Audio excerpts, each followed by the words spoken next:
क्या मांस खाना गलत है? कहाँ लिखा है? आजकल के सुशिक्षित और प्रतिष्ठित लोग ये प्रश्न अक्सर करते हैं और इसके बारे में कई कुतर्कों का भी सहारा ले लेते हैं।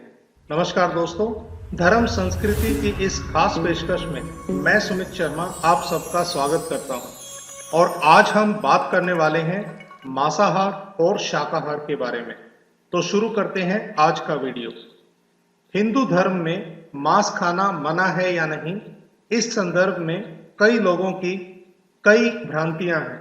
तो आपकी जिज्ञासा को हम शुरू में ही शांत कर दें कि शाकाहार भोजन ही सर्वोत्तम माना गया है। शास्त्रों में कहा गया है, अहिंसा परमो धर्म। हर धर्म में अहिंसा को सबसे परम धर्म माना गया है।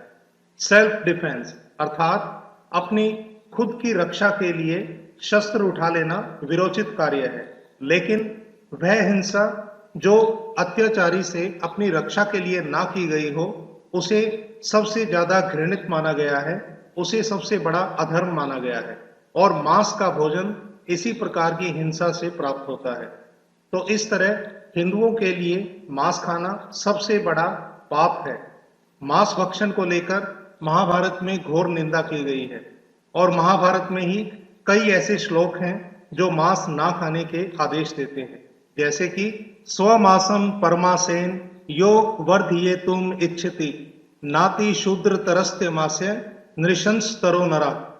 इस श्लोक का अर्थ है कि जो व्यक्ति दूसरों के मांस से अपना खुद का मांस बढ़ाना चाहता है, अर्थात खुद की सेहत बनाना चाहता है, उससे बढ़कर नीच और निर्दयी कोई नहीं।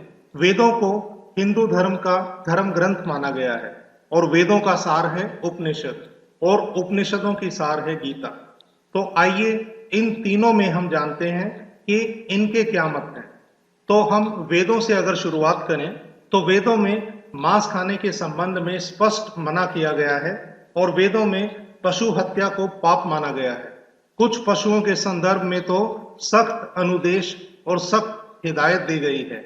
हम बात करते हैं ऋग्वेद मंडल 10 सूक्त 78 और ऋचा 16।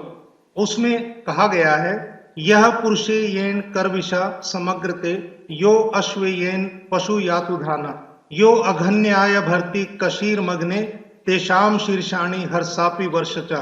अर्थात जो मनुष्य नर अश्व या किसी भी पशु का मांस सेवन करता है और अपने शरीर का भाग बनाता है, गौ की हत्या करके और लोगों को दूध से वंचित रखता है, तो हे अग्नि स्वरूप राजा, अगर वह दुष्ट व्यक्ति किसी और की किसी भी तरह की न सुने तो उसका मस्तक काटना, उसके मस्तक को शरीर से विदारित करने में किंचित भी संकोच मत करें। भगवत गीता में मांस खाने या ना खाने इसके उल्लेख में तो नहीं लिखा है, उन्होंने वरन इसे अन्नों में विभाजित किया है।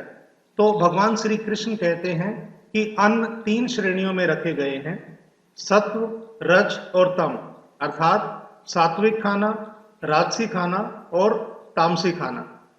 तो गीता के अनुसार अन्न से ही मन और विचार बनते हैं।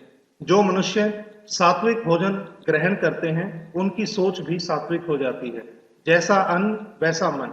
अतः सात्विकता के लिए सात्विक भोजन, राजसिकता के लिए राजसी भोजन और तामसी कार्यों के लिए तामसी भोजन का विधान है। यदि कोई सात्विक व्यक्ति तामसी भोजन करना शुरू कर देता है तो उसके विचार भी तामसी हो जाएंगे, उसके कर्म भी तामसी हो जाएंगे।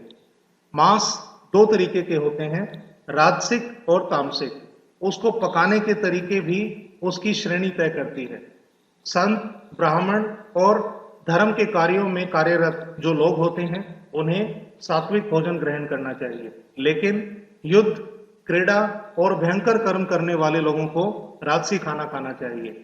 हालांकि तामसिक भोजन का विधान कहीं पर नहीं बताया गया है, क्योंकि यह खाना राक्षस, पिशाच और असुर ग्रहण करते हैं। तामसिक भोजन में बासी भोजन, खराब भोजन, बहुत तीखा और मसालेदार भोजन आता है। और श्री कृष्ण ये भी कहते हैं कि लहसुन, प्याज, मंसूर की दाल और किसी भी प्राणी के अंडे या गोश्त, ये सभी तामसिक भोजन का ही हिस्सा है। अब हम सुश्रुत संहिता की बात करें तो आयुर्वेदज्ञ सुश्रुत, उन्होंने ये कहा है कि रोगापचार में शरीर की पुष्टि हेतु कभी कभी मांसाहार जरूरी हो जाता है। तो सुश्रुत संहिता के अनुसार मांस, लहसुन और प्याज एक औषधि है। औषधि किसी बीमारी के इलाज हेतु होती है, आपकी जिह्वा के स्वाद के लिए नहीं, इसके नियमित सेवन के लिए नहीं। जैसे कि मछली का तेल और सांप के जहर से अनेक औषधियों का निर्माण होता है, और इसी प्रकार बकरे की हड्डी के रस और खरगोश के खून को भी औषधियों में माना गया है, लेकिन किसी बीमारी के इलाज हेतु, आपकी जिह्वा के स्वाद के लिए नहीं, इसके नियमित सेवन के लिए नहीं। और यहाँ हम अगर बलि प्रथा की भी बात करें तो कई लोग ये भी तर्क देते हैं कि पुराने समय में लोग देवी देवताओं को प्रसन्न करने के लिए बलि चढ़ाते थे। बलि प्रथा के अंतर्गत बकरा, मुर्गा या भैंसे की बलि देने के प्रचलन थे। हिंदू धर्म में खासकर मां काली और काल भैरव को बलि चढ़ाई जाती है, और विद्वान मानते हैं कि हिंदू धर्म में लोक परंपरा की धाराएं भी जुड़ती गई और उन्हें हिंदू धर्म का हिस्सा माना जाने लगा। दरअसल बलि प्रथा का कभी भी हिंदू धर्म से कोई लेना देना नहीं है। बलि प्रथा का प्रचलन हिंदुओं के शाक्त और तांत्रिकों के समुदाय में ही देखने को मिलती है, लेकिन इसका कोई धार्मिक आधार नहीं है। लोगों ने अपनी इच्छाओं की पूर्ति के लिए अनेक तरह के विश्वासों को इन संप्रदायों के साथ जोड़ दिया। पशु बलि की यह प्रथा कब और कहां प्रचलित हुई, इसका कहना कठिन है, लेकिन ये तय है कि वेद, गीता और उपनिषद, यहाँ तक कि पुराण, इनमें कहीं भी किसी भी तरह की बलि प्रथा को बढ़ावा नहीं दिया गया। अतः अब आपके सामने दो मार्ग हैं, पहला आत्मा का मार्ग और दूसरा शरीर का मार्ग। यदि आप आत्मा के मार्ग पर चलना चाहेंगे तो आपको अपने जीवन में सात्विक भोजन, गुण और कर्म को अपनाने की जरूरत है, और यदि आप सांसारिक मार्ग पर चलकर शरीर को पुष्ट करना चाहते हैं तो ये क्या खाना है क्या नहीं आपको तय करना है। हालांकि हिंदू धर्म मांसाहार खाने की ना तो सलाह देता है और ना ही अनुमति। खासकर हिंदू धर्म में अश्व, नर, गाय, श्वान, सर्प, सुअर, शेर, गज और हंस, इनका मांस खाना तो घोर पाप माना गया है। हमारे बहुत से दोस्त अब ये भी प्रश्न करेंगे कि हम तो शुरू से ही मांसाहार का सेवन करते आ रहे हैं, अगर अब हम इसे त्याग कर शाकाहारी बन भी जाएं तो क्या वेद और ग्रंथ हमें अपनाएंगे, क्या उसके बारे में कोई प्रावधान है?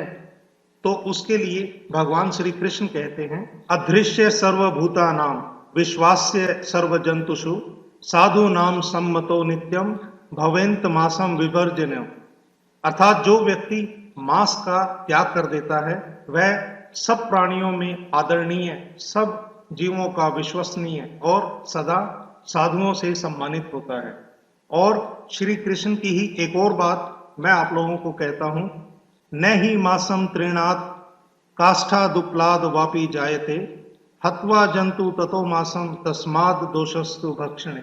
मांस ना तो घास से, ना ही लकड़ी से और ना ही पत्थरों से पैदा होता है। मांस प्राणी की हत्या करने पर ही मिलता है, तो इसीलिए मांस खाने में केवल दोष ही दोष है। उम्मीद करता हूं कि आपको आज का ये प्रसंग पसंद आया होगा। व्यक्तिगत निर्णय आपको करना है कि आपको शाकाहार पसंद है या फिर आपको मांसाहारी बनना है। कृपया अपनी राय कमेंट बॉक्स में जरूर लिखें। ऐसे ही और भी वीडियोस लेकर हम आते रहेंगे। हमारे साथ अंत तक बने रहने के लिए धन्यवाद। जय श्री कृष्ण। भगवान आपका दिन शुभ करे। धन्यवाद।